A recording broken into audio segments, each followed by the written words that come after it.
ఇక్కడ అన్ని ప్లాట్లలో మామిడి శ్రీగంధం చెట్లతో అద్భుతంగా ఉంది. ల్యాండ్ అప్రిషియేషన్, ఫ్రీ మెయింటెనెన్స్, పండ్ల తోటల తాలూకా ప్రయోజనాలు, డబుల్ బెనిఫిట్ ఆఫర్ తో సిర్లసీమ 2. కాంగ్రెస్ పార్టీలోకి ఇక్కడ తొర్రూరు మున్సిపాలిటీకి సంబంధించి చైర్మన్ గారు, వైస్ చైర్మన్ గారు, అట్లనే కౌన్సిలర్లు, వార్డు మెంబర్లు, ఇంకా బీఆర్ఎస్ లీడర్స్ చేరడం జరిగింది. ఎంతో సంతోషంగా ఉంది. ఎప్పుడైనా కానీ కలుసుకొని పని చేసుకొని ముందుకెళ్తే బాగుంటుంది. మరి ఇందాక హరిప్రసాద్ గారు చెప్పినట్టు కూడా ఎవరు కూడా భయపడాల్సిన అవసరం లేదు. ఇక్కడ ఆల్రెడీ కాంగ్రెస్ పార్టీ లీడర్స్, మీకు ఎటువంటి నష్టం జరగదు. ఇప్పుడు రాబోయే రోజులలో బీఆర్ఎస్ పార్టీ నిజంగానే ఎక్కడ మీకు కనిపించదు. ఇంకా బీజేపీ వాళ్ళు అంటారా, వాళ్ళతోటే ఇప్పుడు పొత్తు. మరి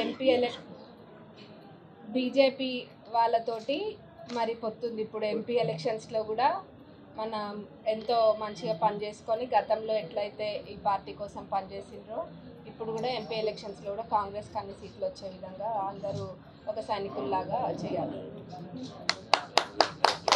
మరి 50,000 మెజార్టీ తప్పకుండా మన తరపు నుంచి మనం ఇప్పిస్తామని మనస్ఫూర్తిగా కోరుకుంటున్నాం. అందరికీ కూడా వెల్కమ్ టు పార్టీ. బీఆర్ఎస్కి బీజేపీ పొత్తు.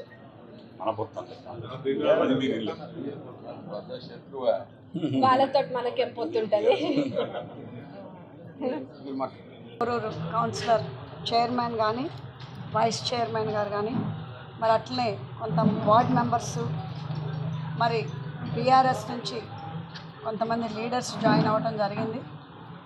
సో ఈరోజు వీళ్ళందరికీ కూడా వెల్కమ్ చెప్తున్నాం. మీ అందరికి కూడా మేమందరం కూడా మీతో పాటు మా కార్యకర్తలు కానీ, మా cadre, Congress cadre, Palakurthi cadre అందరం కూడా కలిసిమెలిసి పనిచేసుకుందాం, ముందుకు పోదాం.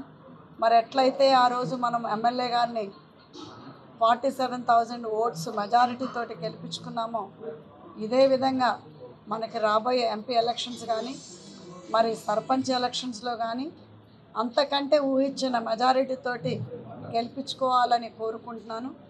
మరి మా పాలకుర్తి నియోజకవర్గం ప్రజలకు కానీ, మా లీడర్షిప్కి కానీ చెప్పేది నేను ఒకటే, ఎవరొచ్చి జాయిన్ అయినా మీరేమీ భయపడాల్సిన అవసరం లేదు.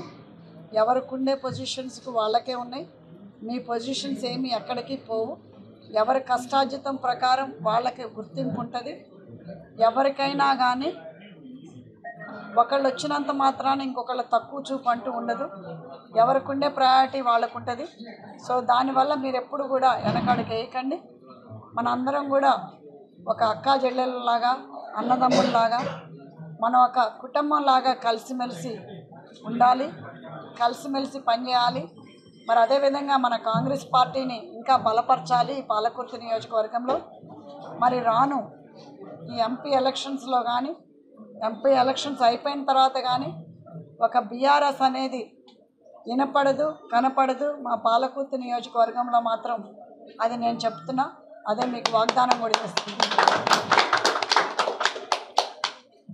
మరి మీరందరూ కూడా welcome to the party. Thank you. మరిన్ని వీడియోస్ కోసం ఛానల్ ని సబ్స్క్రైబ్ చేయండి. లేటెస్ట్ అప్డేట్స్ కోసం వాట్సాప్ ఛానల్ ని ఫాలో చేయండి. అండ్ లింక్ డిస్క్రిప్షన్ లో ఉంది.